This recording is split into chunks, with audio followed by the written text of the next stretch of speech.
Hello students, let us continue the lesson.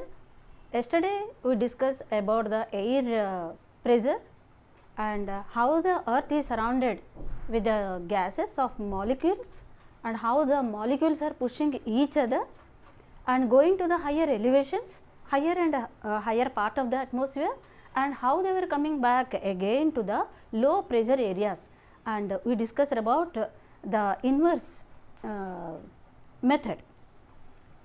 Today we are going to learn about pressure belts. The cooling and heating is happening at different rates on the atmosphere. On the outer surface of the earth, the cooling and heating rate is different. On the surface of the earth, everywhere it is not similar, not uniform. The earth's surface doesn't heat uniformly. Example, already you have discussed that land heats up faster than the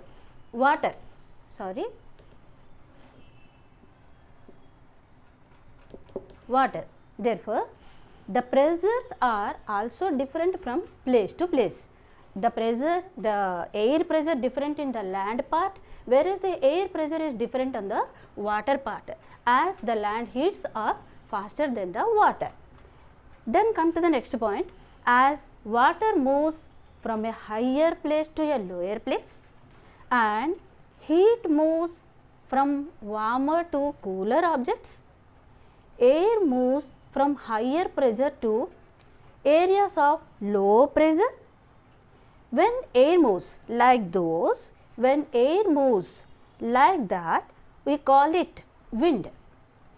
Winds are moving constantly all over the world. It is like a belt. Those belts are called as ITCZ, and its full form is Intertropical Convergence Zone.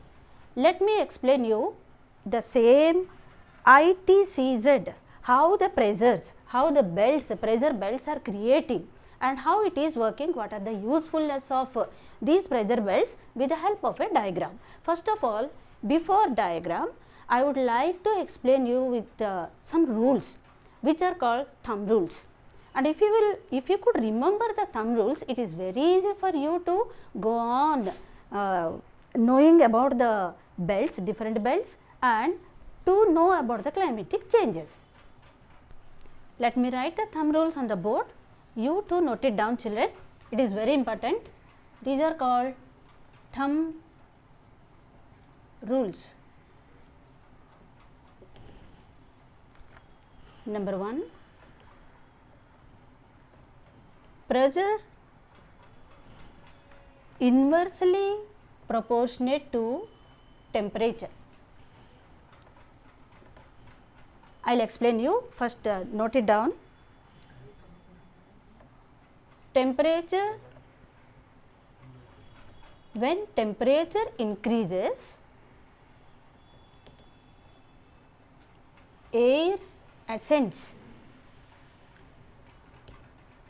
then it creates low pressure area.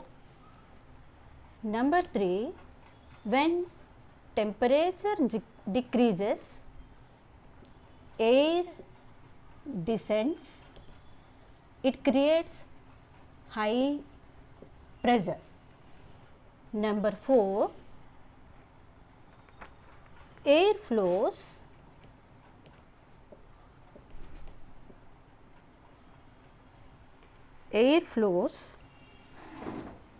higher pressure to lower pressure. Come to the 5th one. Take it as example of Earth's surface. Here low pressure, it is ascending air. I have written AA, ascending air. It goes like this to the higher level, and again here whenever it will come back to the low pressure area, then this is called descending air. So here it is low pressure. high pressure, sorry, this is high pressure. So by creating the low pressure, the ascending air is going, again it is coming back to high pressure, with the high pressure winds to back. Let me explain in detail. Pressure is inversely proportionate to temperature. If temperature increases, pressure decreases. If temperature decreases, pressure increases. Come to second one, temperature. Here you see I have written letters and indications I have given. If temperature increases, air ascending along with temperature, and when the earth's surface heats up, the air starts ascending. It starts going towards the higher levels. It leads to low pressure. When you will come to here, when the temperature is low, air also starts descending. It leads to high pressure area. Then here you see air flows from high pressure to low pressure area. From always air flows, it travels from high pressure areas to low pressure area. For example, you see suppose two rooms are there and one room is overcrowded, the density and many people are gathered there, and the other room is empty. Naturally, we would like to go to the empty room from the crowded room. Exactly like that, wherever it is high pressure, the air wanted to go to the low pressure area. So continuously the flow is go on the upper atmosphere. Then come here, again the same thing, the air or the pressure, low pressure along with the ascending air, I have written here ascending air, and in the subtropical region it is vertically going and joining with the high pressure winds, and it is descending air coming back with the high pressure winds. So this process is continuously going on. If you will remember this, it is very easy for you to know about the belts. Let me explain it with the help of a diagram.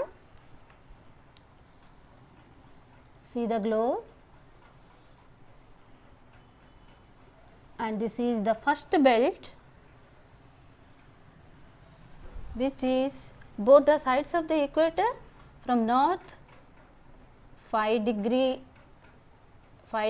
north, 5 degrees of south. This is called equatorial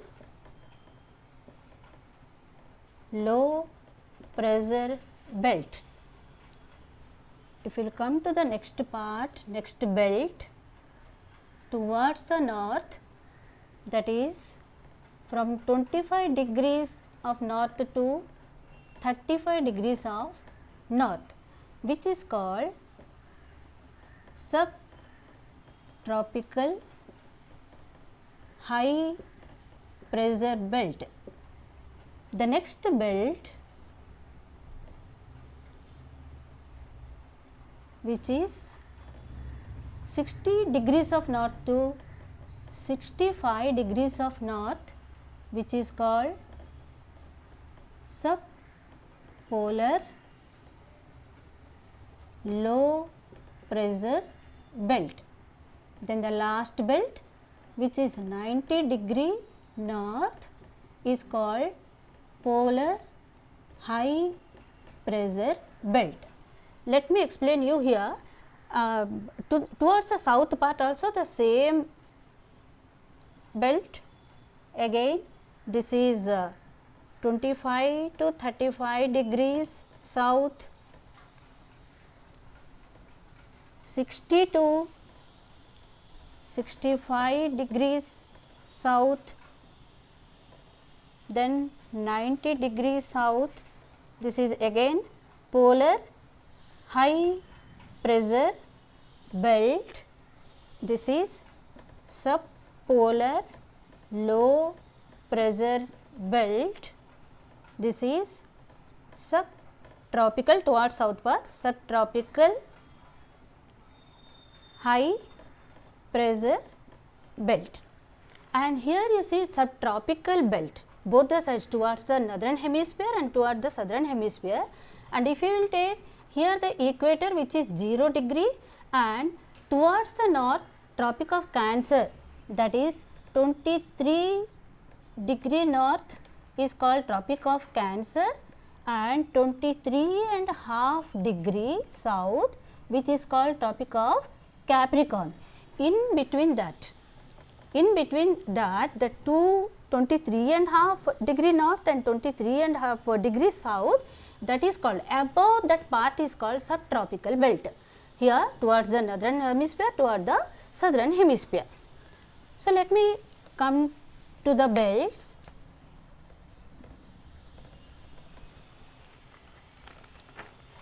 So when the low pressure, and particularly this 90 degree polar region of the both the sides and equatorial belt is called as thermal induced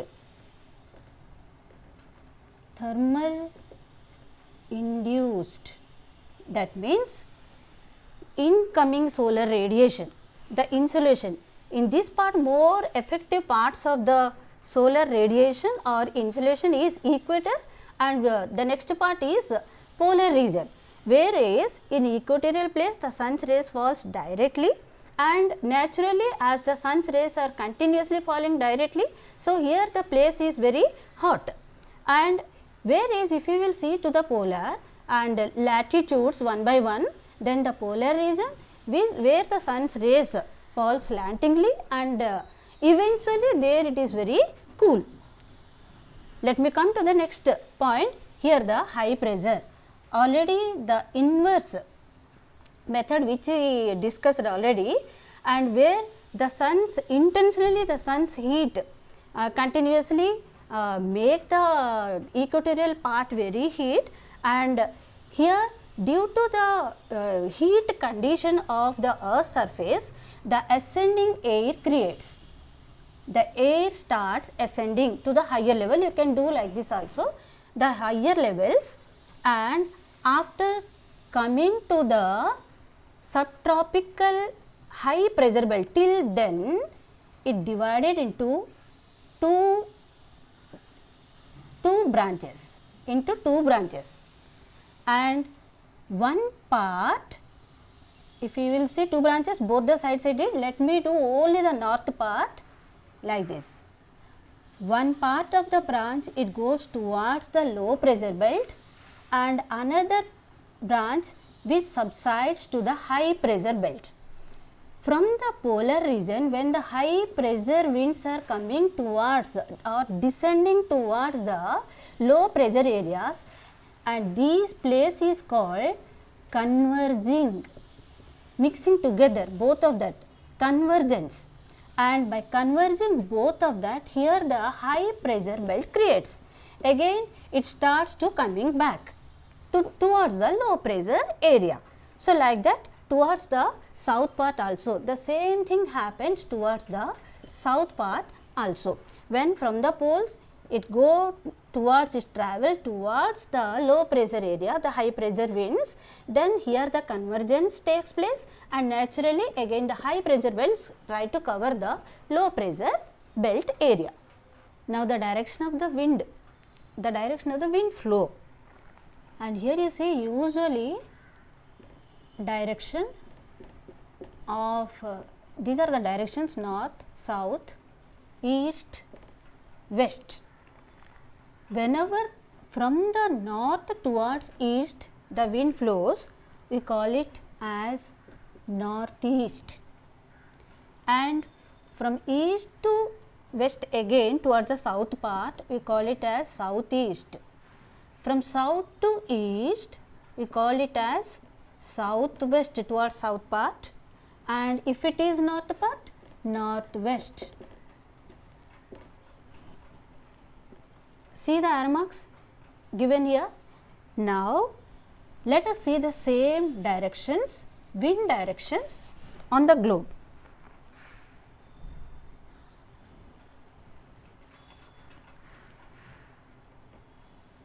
This is equatorial belt, then the subtropical belt, subpolar belt, polar belt. Again this side also, this is equatorial, already I have told you, and this is subtropical belt, subpolar belt, polar belt. Now the wind direction and the pressures, whenever the previously I have explained you from high pressure to low pressure, and here it is low pressure, high pressure, low pressure, again high pressure. So how the wind direction on the globe, it is moving and affecting us to changing the climates and the weather phenomenon. So here,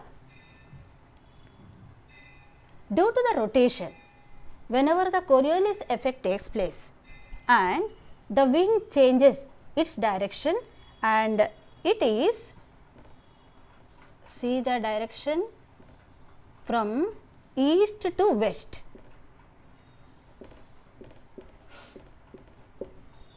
East to west. So these are called north east trade winds. Already we have discussed that whenever the air rages, here the wind which passes vertically is called, continuously is called as trade winds, and with the speed of air currents which creates with the speed of 7 to 8 miles per hour is called jet streams. So here this northwest direction winds are called northeast trade winds towards the west.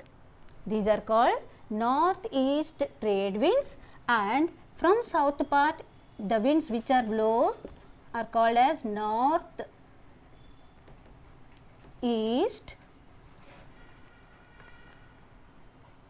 trade winds. And here you see direction is towards from west to east. So these are called westerlies. Again same thing here, towards west, so westerlies.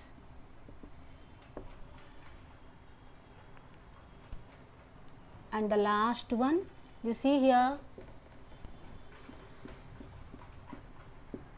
these are called easterlies.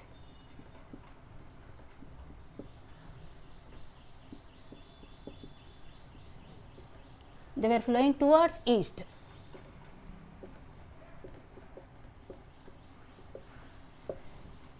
Very easily you can explain or you can remember this one. See this one, this is 0 degree latitude and this is 90 degree poles, both the poles. And if we will take from here, this is subtropical belt, subpolar belt and polar belt. Subtropical belt, subpolar belt, polar belt. These are called, this is anyhow equatorial belt, and above that the subtropical belt where you will get, and those winds are called as north east trade winds. North east trade winds, north east trade winds, and here these are called westerlies,